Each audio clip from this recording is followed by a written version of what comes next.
नमस्कार साथियों, कैसे आप सब लोग। आज के इस वीडियो लेक्चर में I will explain to you bar of limitation section 3 of limitation act. Previous lecture में हमने डिस्कस किया था introduction part of limitation act, जिसमें हमने डेफिनेशन क्लॉज भी डिस्कस किया था। ठीक है, आज के इस लेक्चर में section 3 bar of limitation act. Please जो चैनल पे नए हैं, पहली बार हमारे चैनल को वीडियो देख रहे हैं, तो वो प्लीज चैनल को सब्सक्राइब कर दीजिएगा। एंड जिसने ऑलरेडी सब्सक्राइब कर रखा है तो वो लाइक और शेयर जरूर कीजिएगा एंड कमेंट्स करिएगा। Then let's start section 3 limitation act. Section 3 bar of limitation. Bar of limitation,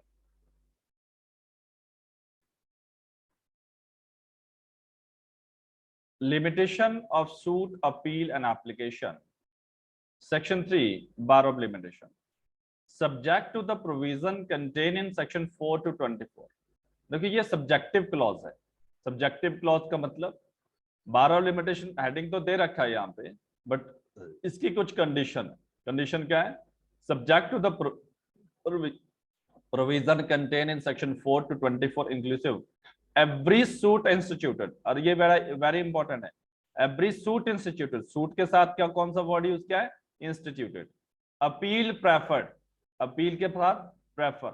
N application made after the prescribed period shall be dismissed although limitation has not been set up as a defence. ये बोलता है कि अगर after the prescribed period, यहाँ पे period of limitation की बात नहीं की, आफ्टर द प्रेस्क्राइब्ड पीरियड अगर आप कोई सूट फाइल करते हो या फिर कोई एप्लीकेशन मेड करते हो या फिर अपील प्रेफर करते हो, तो वो शैल बी डिसमिस्ड और ये मैंडेटरी है। Section 3 is mandatory. ठीक है, तो देन प्रोवाइड दैट, जो आपका सेक्शन 3 है, एवरी सूट, जो भी सूट है with in period of limitation होना चाहिए सबसे पहले। ठीक है, अगर मान लो पीरियड ऑफ लिमिटेशन नहीं हुआ, आफ्टर दैट कोर्ट क्या एग्जामिन करेगा? प्रेस्क्राइब्ड पीरियड एग्जामिन करेगा। ऑलरेडी प्रीवियस लेक्चर में मैंने आपको डिफरेंस भी बताया था प्रेस्क्राइब्ड पीरियड और पीरियड ऑफ लिमिटेशन। देखो मान लो सपोज किसी सूट फाइल करने के लिए आपके पास कॉज ऑफ एक्शन है, आपके पास 3 ईयर का पीरियड है सूट फाइल करने का, इंस्टीट्यूटेड करने का। अब 3 ईयर पीरियड, ये लास्ट डे आपका, और आपने फाइल नहीं किया, आपने फाइल नहीं किया, आपने इसके बाद सूट फाइल किया। ठीक है, लास्ट डे पे 3 ईयर एग्जॉस्ट, आपका पीरियड ऑफ लिमिटेशन यहाँ पे कंप्लीट हो गया। आपने सूट फाइल नहीं किया या एप्लीकेशन प्रेफर मेड नहीं किया या अपील प्रेफर नहीं की ऑन द लास्ट डे पे आपका। ठीक है, right bar of the remedy already मैंने टोल्ड यू। ठीक है, देन अब आपने after the period of limitation suit file किया, देन नाउ द कोर्ट यहाँ पे एकदम रिजेक्ट नहीं करेगा आपका, सॉरी डिसमिस नहीं करेगा आपका सूट या एप्लीकेशन रिजेक्ट नहीं करेगा। बिकॉज क्यों? पहले court subject to the provision contain section 4 to 24, तो यहाँ पे सेक्शन 4 to 24 का एग्जामिनेशन होगा। 4 to 24 का एग्जामिनेशन होगा। अगर आपका सूट मान लो condonation of delay, sorry suit पे एप्लीकेबल नहीं होता, अपील और एप्लीकेशन पे। मान लो सपोज लास्ट डे पे court not reopen, court not open, तो कोर्ट क्लोज था, court close on last day, तो जिस दिन आपने सूट फाइल था लास्ट डे कोर्ट क्लोज, आपने सूट फाइल नहीं किया, अब आपका period of limitation complete expire है। After that you file when court reopen, मान लो मंडे को आपने सूट फाइल किया, देन मंडे को आप सूट फाइल के प्रोविजन दे रखा है सेक्शन 4 में, व्हेन कोर्ट ओपन मतलब expiry of prescribed period when court is closed, तो आपका कोर्ट क्लोज था। After that you file suit after the period of limitation obviously, but with in the prescribed period, तो यहाँ पे section 4 में आपको benefit मिल जाएगा, या सेक्शन 6, 7, 8 एक्सेट्रा, कोई भी सेक्शन में 4 to 24 अगर आपका केस फॉल्स हो रहा है तो that is with in prescribe. But अगर बियॉन्ड दैट प्रेस्क्राइब्ड पीरियड का एग्जामिनेशन करने के बाद, पूरे सेक्शन 4 to 24 एग्जामिनेशन करने के बाद फिर भी आपका कोर्ट को लगता है अकॉर्डिंग टू लॉ आपका जो सूट है, आपका जो अपील है, आपका जो एप्लीकेशन है वो बियॉन्ड द प्रेस्क्राइब्ड पीरियड है, then court bound to dismiss the suit, ठीक है, तब वो डिसमिस कर देगा और ये मैंडेटरी। आफ्टर दैट कोर्ट के पास कोई डिस्कशन पावर नहीं है कि पीरियड ऑफ लिमिटेशन को या प्रेस्क्राइब पीरियड को एक्सटेंड कर सके, ठीक है, कोर्ट भी एक्सटेंड नहीं कर सकता, इवन म्यूचुअल एग्रीमेंट से भी आप पीरियड ऑफ लिमिटेशन को एक्सटेंड नहीं कर सकते हैं। तो दैट्स व्हाई यहाँ पे वर्ड लिखा है शैल, मैंडेटरी वर्ड है। And although limitation has not been set up as a defence. देखो दोस्तों, जनरली ये किसकी ड्यूटी होती है लिमिटेशन का प्ली लेने का? मान लो ए ने सूट फाइल किया, उसने प्लेंट फाइल किया, प्लेंट में ऑब्वियसली बताया होगा कॉज ऑफ एक्शन कब अरोज हुआ, आफ्टर दैट आपको after that defence return statement का, मान लो बी के अगेंस्ट सूट फाइल, तो रिटर्न स्टेटमेंट बी की ड्यूटी है वो ऑब्जेक्शन रेज करे, ठीक है। ली ऑफ लिमिटेशन कौन लेगा? बी लेगा, डिफेंस लेगा। बट समटाइम क्या होता है, मान लो सपोज बी ने अपने रिटर्न स्टेटमेंट में डिफेंस नहीं लिया, बी ने ऑब्जेक्शन रेज नहीं किया, तो इसका मतलब ये नहीं कि कोर्ट अपने आप से नहीं कर सकता। यस, कोर्ट अपने आप से सो मोटो भी लिमिटेशन की यहाँ पे आपका सूट डिसमिस हो सकता है। ये लास्ट वर्ड लिखा है, although limitation has not been set up as a defence. अगर डिफेंस ने अपना रेज ऑब्जेक्शन नहीं किया तो कोर्ट के पास पावर है कि वो सो मोटो भी रेज कर सकता है और ऑन द बेस्ड आपका सूट डिसमिस कर सकता है। क्लियर हो गया? For the purpose of this act a suit is instituted in an ordinary case when the plaintiff is presented to the proper officer, ठीक है। तो ये आपको बता रहा है कि सूट इज इंस्टीट्यूटेड, काम फॉर पर्पस इस एक्ट के पर्पस के लिए सूट इंस्टीट्यूटेड कौन सा माना जाएगा, कब प्रॉपर्ली सूट इंस्टीट्यूटेड माना जाएगा? इन एन ऑर्डिनरी केस, जो ऑर्डिनरी सूट आप फाइल करते हो, general rule, when the plaint is presented to the proper officer, present करना ही आपका यहाँ पे इंस्टीट्यूटेड माना है। यहाँ पे रजिस्टर हुआ या नहीं हुआ दैट इज इमटेरियल, आपने प्रेजेंट कर दिया proper officer. What is the proper officer? That is according to the court. अगर कोई रीडर प्रॉपर ऑफिसर, तो रीडर के पास आपने प्रेजेंट किया, जो भी प्रैक्टिसेबल है वहां पे, तो वो आपका इंस्टीट्यूटेड माना जाएगा। अगर कोई और मेथड है तो प्रॉपर ऑफिस जो भी प्रेजेंटेशन ऑफ द प्लेंट है तो वो वहां पे इंस्टीट्यूटेड माना जाएगा। यहाँ पे रजिस्ट्रेशन नॉट रिक्वायर्ड, रिक्वायर्ड क्या है? प्रेजेंटेड, आपको प्रेजेंट की प्रॉपर ऑफिसर के पास, दैट इज आपका प्रॉपर इंस्टीट्यूटेड माना जाएगा suit. Second, in case of pauper when his application for leave to sue as pauper is made, ये बोलता है in case of pauper, pauper होता है जो इंडिजेंट पर्सन होता है, पुअर पर्सन होता है, जो कोर्ट फीस नहीं पे कर सकता है, क्योंकि जब सूट फाइल करते हो ऑब्वियसली कोर्ट फीस लगती है। तो in the case of pauper when his application, क्योंकि पॉपर जो होता है, जो इंडिजेंट पर्सन होता है, वो सबसे पहले क्या करता है? सबसे पहले अपने आप को इंडिजेंट डिक्लेयर करता है, उसके लिए क्या करता है? एप्लीकेशन फाइल करता है कोर्ट से, और कोर्ट से लीव ग्रांट करता है कि मुझे as a proper suit file करने की अनुमति दी जाए, ठीक है। पहले वो क्या प्रोसीजर ये रहता है, ये सूट है, ये प्लेंट है प्रॉपर की, प्लेंट से पहले एक एप्लीकेशन लगेगी, पहले ही एप्लीकेशन डिसाइड होगी। अगर कोर्ट ने अलाउ कर दिया एप्लीकेशन, तो एप्लीकेशन को डिसाइड करने पे भी तो टाइम स्पेंड होगा। अब जो भी टाइम स्पेंड होगा, मान लो आफ्टर जब डिसाइड करता है कोर्ट एप्लीकेशन, तो वहां पे या तो रिजेक्ट कर देगा, एक्सेप्ट कर देगा। ऑब्वियसली एक्सेप्ट कर देगा तो आपका एप्लीकेशन जो सूट है वो कब से इंस्टीट्यूटेड मानेगा? From the date of filing of application, जब उसने एप्लीकेशन फाइल उसी डेट से, ठीक है। मान लो सपोज 25/6/2022 को एप्लीकेशन फाइल किया पॉपर ने, ठीक है, एंड देन 28 अगस्त 2022 को डिसाइड किया गया, अलाउड या रिजेक्ट? अलाउड या रिजेक्ट? मान लो अलाउ कर दी। अब देखो जो टाइम स्पेंड है, मान लो इन बिटवीन क्या हुआ, उसका जो सूट फाइल करने का जो टाइम था वो यहाँ पे एक्सपायर होगा इन बिटवीन, जब ये प्रोसीडिंग चल रही थी एप्लीकेशन के अंदर, ठीक है। अब इन बिटवीन उसको बेनिफिट दिया जाएगा कि जो सूट, अब ऑब्वियसली आफ्टर दैट उसका सूट एडमिट किया जाएगा जब ये एप्लीकेशन डिस्पोज ऑफ हो जाएगी, ठीक है। अब उसका सूट अलाउड कर दिया एप्लीकेशन, मतलब उसको अलाउ कर दिया as a proper of suit file करता, उसने सूट फाइल कर दिया, लेकिन when he file the suit तो उसका जो पीरियड ऑफ लिमिटेशन एग्जॉस्ट हो गया था, ठीक है। बट उसको यहाँ पे बेनिफिट दिया जाएगा फ्रॉम द डेट ऑफ, यहाँ पे doctrine of relation back applicable होगा, तो from the date of application, तो from the date of application से वो एप्लीकेबल होगा। वो सूट कब से माना जाएगा? From the date of application. ठीक है, बाकी मैं इसको सेक्शन 13 के साथ यहाँ पे डिस्कस करूंगा, सेक्शन 13 लिमिटेशन एक्ट। ठीक है, then next is in the case of claim against a company which is being burned off by the court when the claimant first sent in his claim to the official liquidator। obviously कब से माना जाएगा, जब official liquidator, company के जो जितने भी matter होते हैं लिक्विडेटर अपॉइंट किया जाता है, तो लिक्विडेटर 3 मंथ्स के लिए अपॉइंटेड होते हैं। तो ऑब्वियसली 3 मंथ मान लो इन बिटवीन जब आपका मैटर लिक्विडेटर के पास था, इन बिटवीन आपको जो सूट फाइल करने के जो टाइम पीरियड था वो एग्जॉस्ट हो गया, एक्सपायर हो गया, तो आपको उसको बेनिफिट जरूर मिलेगा यहाँ पे। तो सूट कब से माना जाएगा, जब आपने लिक्विडेटर के पास अप्लाई किया तब से वो इंस्टीट्यूटेड माना जाएगा।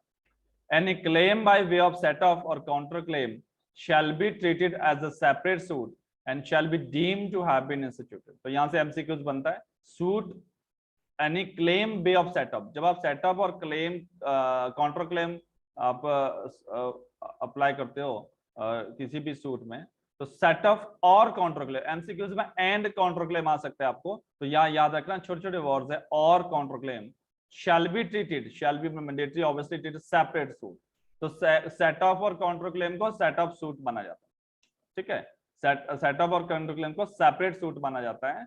किसी भी सूट में आप सेटअप क्लेम कर सकते हो, काउंटर क्लेम कर सकते हो as per the order 8 rule 6 order 8 rule 6A CPC। ठीक है, तो then in case of setup on the same date as the suit in which the setup is pleaded।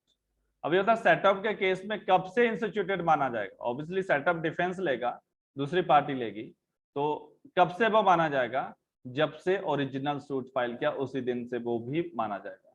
ठीक है, in the case of counter claim on the date on which the counter claim is made. अब पहले तो यही याद रखो कि setup को एक सेपरेट सूट माना गया है। अब वो सेटअप जो सूट हम सेपरेट मान रहे हैं वो कौन सी डेट से इंस्टीट्यूटेड माना जाएगा, और जो काउंटर क्लेम है उसको भी सेपरेटली इंस्टीट्यूटेड माना जा रहा है, और उसको कौन सी डेट से आप कंसीडर करोगे।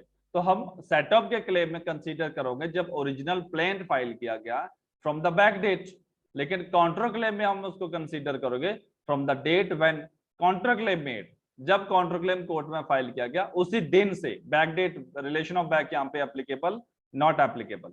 ठीक है, in case of counter claim. The next is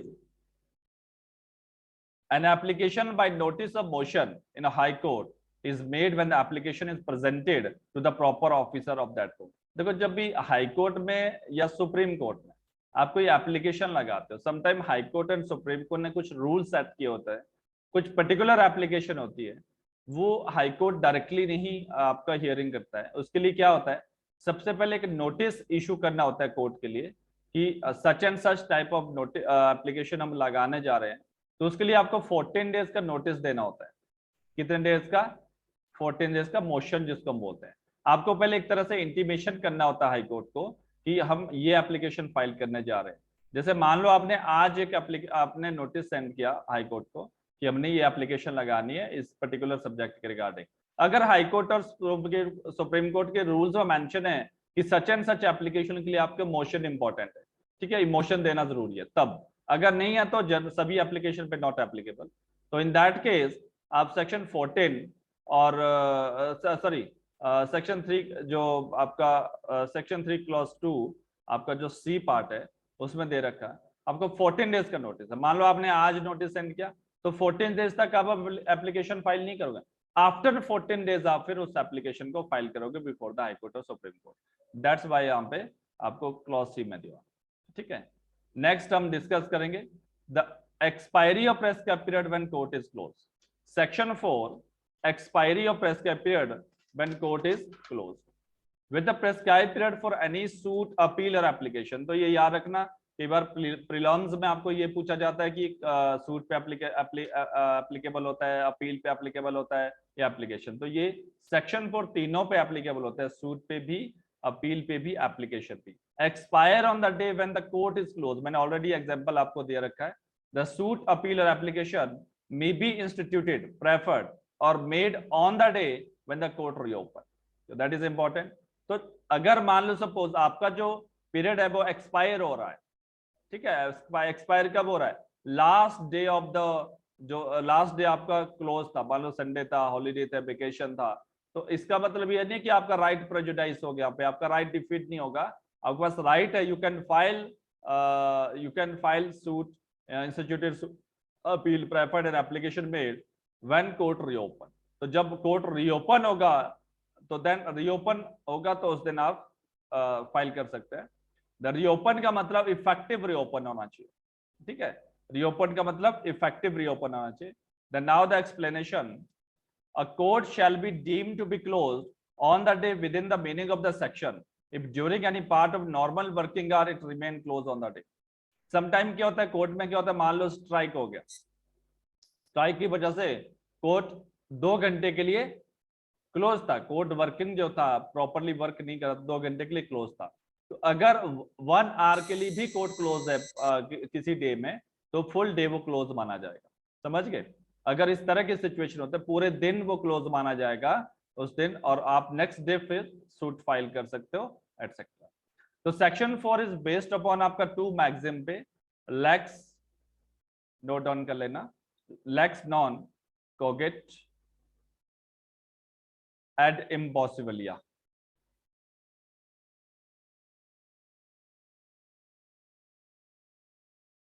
Impossible, that means the law does not compel a person to do that which is impossible। ठीक है, जब इम्पॉसिबल है, संडे को सूट फाइल हो ही नहीं सकता है, तो आपको कंपेल नहीं किया जाए कि आप संडे को ही सूट फाइल करो। तो आफ्टर दैट आप नेक्स्ट जब मंडे रीओपन हो जाएगा तो आप फाइल कर सकते हैं। Second maxim, actus curiae neminem ग्रेवाबिट।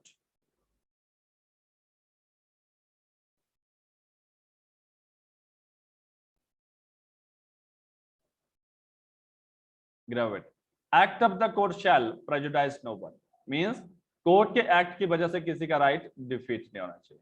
तो ये सेक्शन 4 था। Section 4 is exception to general rule content section 3, एक तरह से उसकी एक्सेप्शन है, उसको एक्सटेंड करता है ये, ठीक है।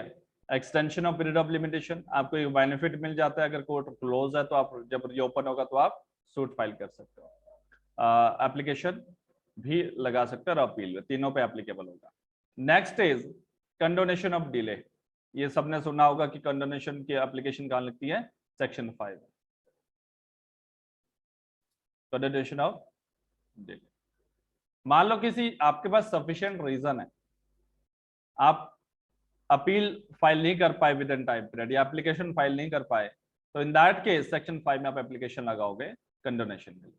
तो सबसे पहले डायरेक्ट रीड करता हूं, extension of prescribe period in certain cases, extension मिल जाएगा, any appeal or an application other than application under any of the provision order 21 of the CPC may be admitted, may be discretion power of the court, may be admitted after the prescribed period if the appellant or applicant satisfy the court that he had sufficient cause for not preferring the appeal or making application within such period.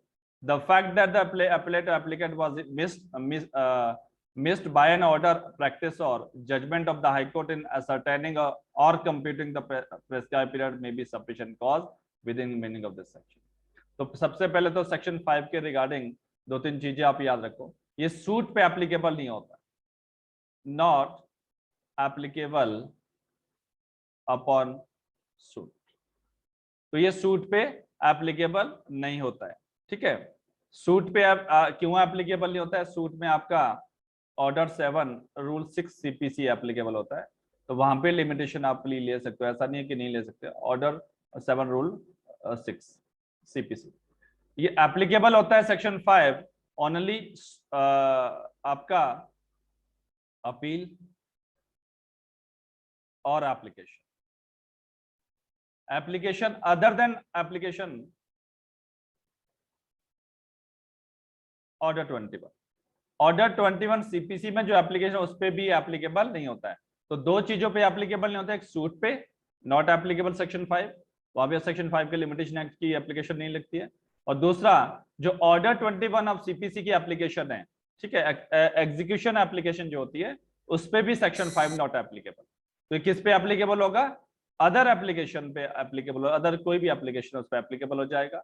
और other जो बाकी जो appeal पे applicable होगा। समझ गए? तो यहाँ पे क्या है, ये तो आपको आफ्टर द प्रेस्क्राइब पीरियड, मतलब सपोज मान लो सपोज आपका प्रेस्क्राइब पीरियड ओवर हो गया, ठीक है, अब पीरियड ऑफ लिमिटेशन था, कंप्लीट हो गया। आफ्टर दैट मान लो सपोज आपने उसके बाद यहाँ पे कोई अपील फाइल किया, अब वो beyond the period of limitation, obviously prescribe period के बियॉन्ड भी था। तो यहाँ पे अगर आपके पास सफिशिएंट कॉज है, सफिशिएंट कॉज है, तो देन अगर कोर्ट सेटिस्फाइड है बाय योर सफिशिएंट कॉज जो आपने बिफोर द कोर्ट जो प्लेस किया, तो then court may be condone your delay. तो मे बी मतलब that is discretion power of the court. यहाँ पे बैलेंस ऑफ कन्वीनियंस देखा जाएगा, क्या इरिपेरेबल लॉस है आपको अगर आपका एप्लीकेशन अलाउ नहीं किया गया, या फिर अदर पार्टी का यहाँ पे लॉस देखा जाएगा। ठीक है, अगर आप मान लो सेटिस्फाइड भी करते हो, अगर कोर्ट सेटिस्फाइड भी है आपके सफिशिएंट कॉज से, बट फिर भी कोर्ट के पास यहाँ पे डिस्क्रिशन पावर है कि वो आपकी एप्लीकेशन अपील को रिजेक्ट कर दे अगर इरिपेरेबल लॉस है टू अदर पार्टी। तो means double discretion power of the court. Section 5 में हम यही बोलते हैं कि double discretion power of the court. Generally यहाँ पे कोर्ट लिबरल रहता है, ठीक है, स्ट्रिक्ट रूल एप्लीकेबल नहीं करता है, बट फिर भी कोर्ट के पास डिस्क्रिशन पावर है, हार्ड एंड फास्ट रूल नहीं है, depend upon the fact and circumstances of the case. ठीक है, तो दिस इज ऑल अबाउट आपका section 3, 4 and 5। Next video lecture हम लेकर आएंगे लीगल डिसेबिलिटी सेक्शन 6, 7, 8, 9। ठीक है, तो बने रहिए हिमालयन जुडिशियल कोचिंग इंस्टीट्यूट के साथ वेरेक रिवीजन सीरीज में, रैपिड रिवीजन, तो जो आपको हेल्प करेगा आपके मेन आपके प्रीलिम्स के लिए, आपको कॉन्सेप्ट क्लियर करने के लिए, डायरेक्ट रीडिंग करने के लिए, आपके मेंस के लिए भी हेल्प करेगा। ठीक है, एंड देन प्लीज आप शेयर, लाइक और कमेंट्स जरूर कर दीजिएगा। ठीक है, धन्यवाद।